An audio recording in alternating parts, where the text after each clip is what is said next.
Oh, hello, and welcome once again. My name is Erik McLennan. This is my YouTube channel, and this is Grand Theft Auto 5. Let me exit for fuck's sakes. And this will be my 4th episode of the San Andreas State Tour. This is not something episodic where you gotta watch episodic. Is it project or project? This is not something where you gotta watch every episode. Basically what this is me just taking a tour of the state of San Andreas.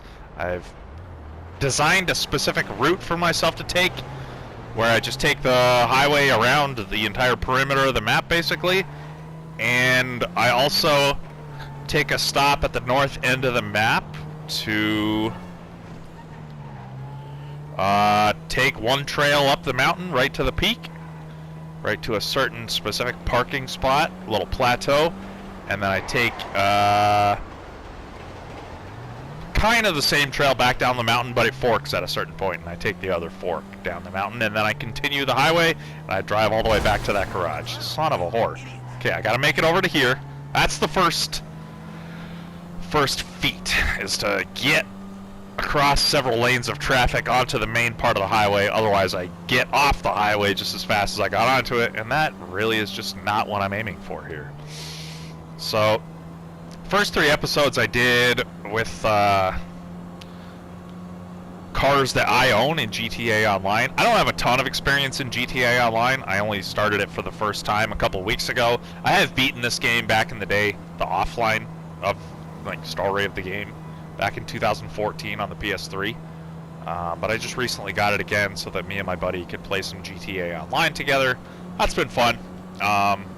One of the reasons I picked doing these videos in GTA Online is because it starts with the entire map visible, so I don't have to like travel the whole map in order to get all the little routes visible and everything on the map. But also I've got some vehicles here. So first episode I did with a chameleon, second was a fugitive, third was a bike, the Nagasaki Carbon, and this one I decided to just steal a random vehicle from a pedestrian. So I'm in the... what the hell is this vehicle called? Something... oh, the Weenie. The brand is Weenie. They fucking... it's not a Mini, it's a Weenie. So I'm in a Weenie Issy. Obviously not the most manly looking vehicle around, but hey, gets the job done. I can look like a British spy or something like that, since, you know, European cars are all little. Japanese cars are too. I actually went to Japan in 2017, and I was pretty amazed by just how small the roads are there. Like the little roads that kind of take you through neighborhoods and stuff like that. Man, they're... oh boy. Oh, all good. They're pretty tiny at certain points, and a lot of the intersections have like convex mirrors at them. Like you have in a convenience store, there'll be a convex mirror placed so that the cashier can get a view of the whole store. Well, a lot of the little Japanese intersections in small, you know, neighborhoods, I noticed had convex mirrors at the intersections. Because if you didn't have that, you wouldn't be able to see if there was somebody coming from a different direction to that intersection.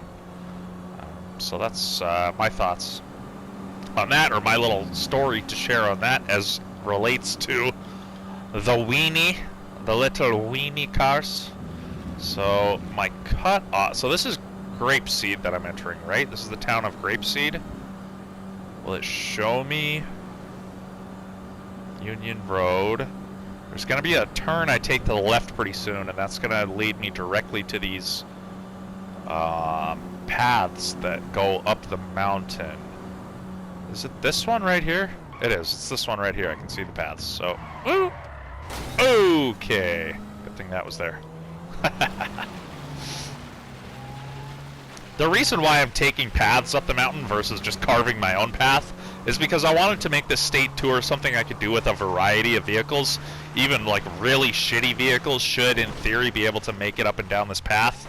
If I can manage to stay on the path, which, like, to be fair, this being my 4th episode deep, I have not managed to stay on the path all the way up and down with any of the vehicles so far. But, you know, I'll get better as I go. This vehicle, I have a feeling I should be really careful. Like, here's not so bad because I'm not falling very far, but there's spots where you fall a long way down a really steep path, or like a really steep mountainside if you fall off the path. And the thing is, like, you know, with the Chameleon, that thing's got a lot of torque. It can make it. The Fugitive had some torque, but look at this thing. It can't even make it up this little weenie hill.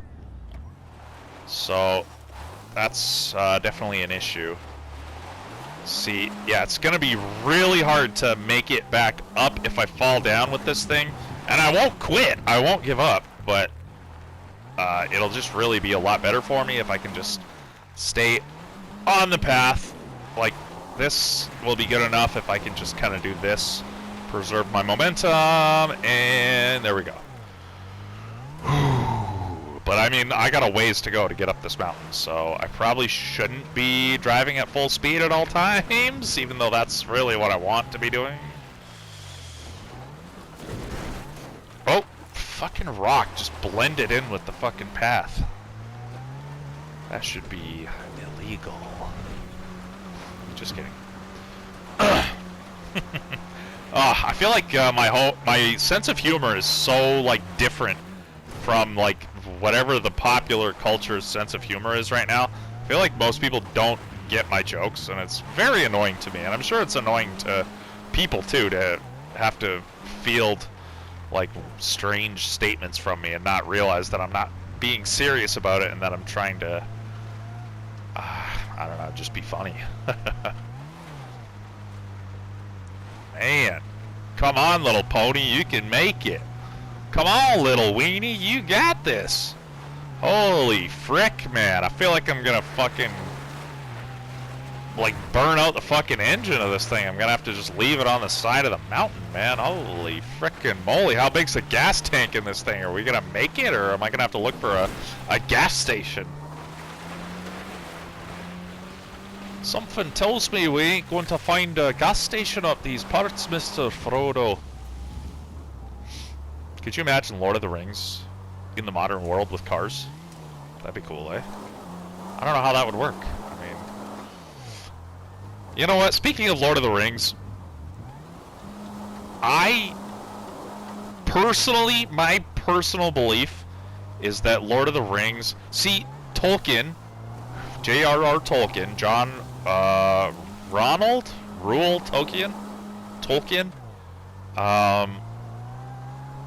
well, he was a lot of things. He was a World War I veteran. He was, yeah, brutalized in trench warfare. As like a young man, I think he was fighting as like a late teenager in World War I for the British. You watch most of his friends die beside him in the trenches. So that's certainly going to have an effect on a person, but he kept, you know, a positive nature to him, which was good. Look at that. It looks so nice down there. Fuck off, Martin Madrazo. But then after that, eventually he became a professor at the University of Cambridge, I believe, which, as far as I know, is one of the two, like, most prestigious universities in England. Kind of like the Harvard and the Yale of England, or like Oxford and Cambridge, as far as I know. Please, any Brits, feel free to correct me on that. But he was very highly, and this is my little parking spot on top of the mountain, by the way. If I try and go farther up to the peak, this car might make it because it's so tiny, but, like, it's really easy to just get caught up on rocks and shit, and, like, I don't want to just have the car stuck and have to walk back down. So, anyway, that's my little parking spot that I go to, that I should be able to get any vehicle onto. And then let's turn around and go back down. But, yeah, J.R.R. Tolkien was a professor of philology at the University of Cambridge. And philology is the study of language. So he was big into literature, big into language. He was an expert in literature. I think he knew several languages, and he also created a bunch of languages for the Lord of the Rings and the Hobbit and the Silmarillion. He created, you know, Orcish languages and Elvish languages and Dwarven languages, etc. With like full languages that have, you know, all the proper like rules and grammar and everything that a language needs to have to be a functional language. He made it all. And people to this day still learn some of those languages, like Quenya and Sindarin and stuff like that. The same way, like Star Trek fans, Trekkies will learn like Klingon. So pretty cool. But there's like a rumor. I don't know where I read it. Some, you know, weird page on the internet or whatever, probably. That got me really thinking. It was a rumor that because he was such a high-level professor at Cambridge, that he may, like, you know, these universities hold on to a lot of old, you know, documents and books, and, you know, the average person just doesn't always have access to this stuff or even know that it exists. But if you're a high-level professor at a high-level university in a very old, you know, very long historied country, maybe you would have access to stuff. So Tolkien's on paper explanation, and it's kind of hard to contradict the man himself, but I'll do it anyway. Even though I have a lot of respect for him. I think he died in 72. But he said that he created the Lord of the Rings because he saw all these other great mythologies, like Greek mythology, Roman mythology, Norse mythology, Germanic mythology, etc. And he thought it was a shame that his home country, Britain, didn't have one. Which, I guess that's debatable too. Didn't Britain used to be called Albion? And then, like, there's the stories of Camelot and King Arthur and the Sword and the Stone, Excalibur. I mean, who knows what's true? I don't know the origin of any of these things. Whoops, I almost took the wrong fork there. Not trying to ramp off the top of the mountain, as fun as that is. Anyway, so Tolkien said he created the Silmarillion and the Lord of the Rings and all that. Well, basically, I think the Silmarillion part of it, which is like the backstory of the world of the Lord of the Rings and the creation myth and a lot of the... It's almost like a Bible of the Lord of the Rings world. And let's get some speed. Yeah, baby, up and down the mountain. Don't get T-boned. Oh, I got T-boned. That's okay. That was a very minor T-bone. Yeah, The Hobbit, actually, he created as a bedtime story to tell to his children. But anyway, so he created the Silmarillion and all this huge backstory because he wanted England to have a mythology. So that was his express purpose, was to create a mythology for England. But there's a theory that he had access to some old Earth history that is not, you know, generally accessible, and that perhaps some of the stuff in his books is semi-historical.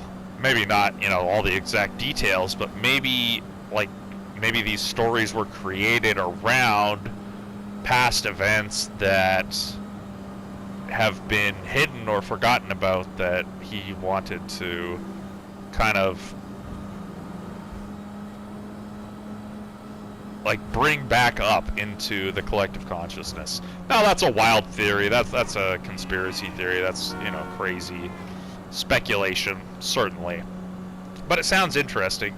And the reason why I give it more credibility than maybe I should is not just because it sounds cool and I want it to be true, even though it does sound cool and I do want it to be true, so certainly that's a bias, but also because I remember in my early days of reading The Lord of the Rings and reading the Silmarillion and reading The Hobbit, and to this day, like, it all just feels so resonant, so ridiculously resonant. Like, it feels like I'm reading something historical and not just a made-up story. And that's a weird thing to say. I think for most people that's a weird thing to hear. And most people's reaction would be like, oh yeah, wow, that sounds like a real story. Hey, wow, you're a complete idiot. It sounds like, you know, when I was in grade 1, you know, we had a school library in our school. I think probably most schools do. And we would be allowed to go down there and borrow a book once a week or whatever. And one of the books we had in our school library that was like really popular, a lot of the kids would borrow it, was like a book on X-Men. And whenever, you know, it was finally my turn to borrow it, whenever I got my chance, when nobody else had taken it out, I remember reading it, and I was just so enthralled by it. It was just so interesting and cool, reading about Cyclops and Jean Grey and Storm and all these people. It was super cool. But the way the book was written, look at that sunset. Holy shit, this game looks good. The way the book was written, it was written in such a way like it was talking about the X-Men like they were real people. It wasn't describing them as like characters. It was describing them as real people, you know, that live in the real world. So my kid brain at the time, 6 years old or whatever, took that literally. I just assumed that it was being totally honest and that X-Men were real. And I remember like reading about it a bunch and then being in that library like with tons of kids around from my grade, older grades, etc., and like proclaiming before everyone, like getting into an argument with another kid that was trying to tell me they weren't real, and I was like proclaiming loudly that they were real, and people just like making fun of me, obviously, pointing and laughing, and me like getting all upset. I fucking probably almost cried. Like I was a very sensitive kid. But I remember one of my friends actually was kind of like standing up for me. Like I don't know if he really believed it, but I have a feeling, my memory looking back at it is he probably had some basic kid-like understanding that maybe it wasn't real, but he just didn't want to see me like getting bullied by everyone, so he verbally and like openly agreed with me that yeah, it's real. So that was a pretty cool thing. But anyway, so probably the way everybody was looking at me then, when I was saying the X-Men are real, is probably the way you might be thinking of me right now when I say, oh, I got vibes when I was reading Lord of the Rings like it was like based on real history, and then I read a rumor on the internet that Tolkien based it on real history, so it must be real. I can understand seeing that as an absurd statement, because there would have been times in my life where I would have looked at it as an absurd statement too. But basically, without going into a giant rant on like the state of Earth and how like clearly there's a lot of details about history missing. Wow, that lag is interesting. Without going into a long rant on that, let's just say, like, the more time goes on, and the more I just learn and research and look into things, and I'm exposed to more and more and more information, the more I think to myself, like, fuck, I might just be right about that. Like, so here's one of my favorite, like, kind of common sayings in the English language. To me, this saying is, like, the most true saying out of any of the sayings that people throw out there. Fact is stranger than fiction. Oh shit. I flipped around because I was considering actually taking this route, but no, I don't think this actually will get me where I'm going. So I had the foresight this time to know that I have to take this exit pretty soon after jumping onto this section of the highway, but I went onto the downward section when I need to wait and go onto the upward section. So here we are. Good stuff. Yeah. My life really has shown me that fact is stranger than fiction. It kind of goes a little bit hand in hand with that. I can't see the pay and spray quite yet. Or is it near that M? No, it'd be near... I think it'll be the next exit. I can start to see it now, right? I think. Yeah, so it'll be this exit here. Cool. My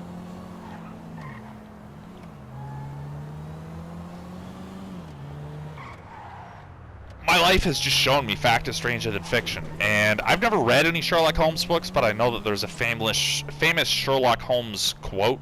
Obviously, he wasn't a real person, but he was a character written by Sir Arthur Conan Doyle.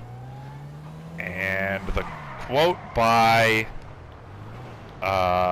Sherlock Holmes is that after you have eliminated every impossible, and I'm just paraphrasing, I'm not giving like the exact verbatim, super smooth, like British excellent author quote, but the paraphrased, you know, closest version I can come up with right now is after, and keeping in mind that Sherlock Holmes was a detective, following leads, eliminating possibilities, figuring out what the truth is.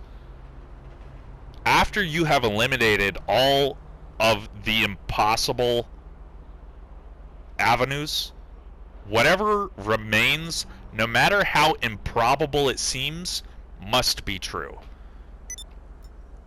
And that just really has been this life for me. Like, you think that humans on Earth are sane, but once you realize that we cut down all the trees that filter our oxygen and replace them, like, with all these crazy factories that we could build to be clean, but we don't. We just dump all the refuse in the river instead of, you know, engineering a way to get rid of it cleanly. You start to realize humans on Earth are not sane. They'll all tell you that they're sane, but they're not. So fact is stranger than fiction. Fiction, you know, you write a fictional story and you try and make it. Joe Rogan talks about this a lot. Joe Rogan, when he's looking at pictures of outer space, he's like, if it looks really real, I'm pretty sure it's fake. But if it looks super fake, it's probably real. Because when you're trying to fake things, you try and get all the details right and make things look as realistic as possible. Whereas in real life, sometimes things really are just crazy. And, like, you know, if you're writing a fiction or making something up, usually you try and conform it somewhat to reality. Whereas, like, reality itself sometimes is just so fucking wild that you won't even recognize it. Anyway, that's the tour. I made it back in about 20 minutes, which I think is about the same amount of time as it took me on the Nagasaki Carbon RS. But having said that, the Nagasaki Carbon RS, I'm pretty sure was definitely a lot faster than this thing. This thing was pretty fucking slow. So I will consider that a victory and an improvement. Oh, look at this!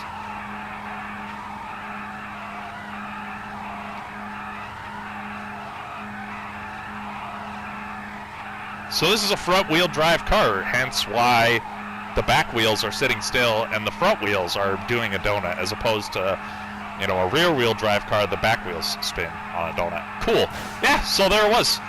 Another iteration of the GTA San Andreas State Tour. Made good time. I got to see... Oh, I burned all the rubber off of my wheels. That's hilarious. It's just sparks now. Cool. Yeah, I got to see what the Weenie Issy could do. It was decent. I got it up there. I only fell off the mountain once. Yeah, everything went smooth. Thanks for being here. Let me know what you think about my crazy wild theory about Tolkien and his stories. Let me know what you thought of this video. Let me know if you think the San Andreas tour is a cool, fun video idea. Watching me drive around San Andreas, making it up the mountain and back, doing the lap of the whole island and hearing my stories. Let me know if you would like to see a full run of this game. Let me know what's going on in your life. Hope you're doing well. Please like the video. Please subscribe to the channel. It helps me out massively, and it will... I feel like I'm like treating you like an idiot to tell you, click the subscribe button and then that will let me know that you want more subscribe videos from me, and then hit the like button and that lets me know. People always say that because I'm sure there's some fucking market research that's been done to figure out that that's like the best way to get people to like and subscribe or something, but like you're not an idiot. You know that subbing to my channel is gonna like get you more videos from me, and really like liking my video will too, considering how algorithm driven everything is now. And like your subscriber list like doesn't even matter that much on YouTube anymore, but it matters for the sake of I need subs in order to be able to monetize this channel. And it matters once you get big numbers going, which I don't have going on. But I'm almost at 80,000 views on my channel collectively amongst almost 1,000 videos. I mean, it's not a great ratio of views per video, but I'm still happy, you know? So anyway, I'm fucking rambling like crazy. That's something I do, but hopefully you find me entertaining or informational or something in some kind of way. Anyway, appreciate you being here. I'll see you on the next one. Peace out.